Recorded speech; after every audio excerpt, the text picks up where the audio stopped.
Always heard people have trouble making art and making like hands in their artworks. So this is going to be a kind of tutorial for how to make one. So first off is the thumb. It's the stubbiest, but it's not the shortest, and it only has two phalanges, which means it should be the easiest to draw. So for the phalanges, oh yeah, by the way, that's the joints of the fingers.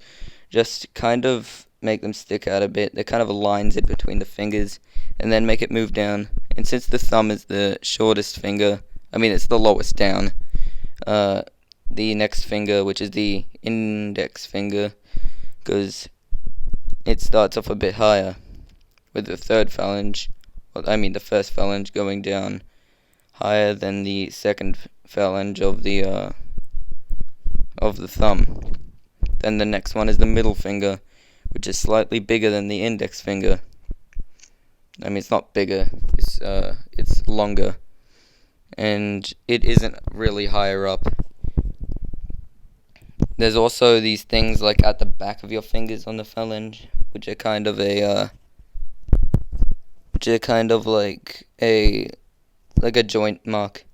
After that's the ring finger, and the ring finger is actually slightly shorter than the index finger, so remember that. Oh yeah, also the phalanges can be, the front parts of the phalanges can be drawn with two lines instead of one. It depends on what you want to do for how detailed you want to make it.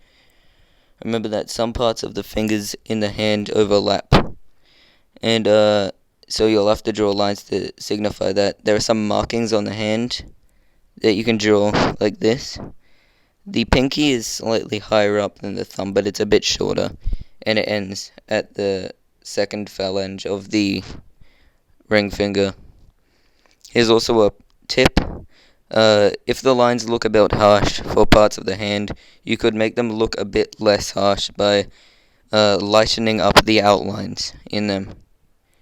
And one last tip, to make it a little easier, look at your hand, because it gives a good reference.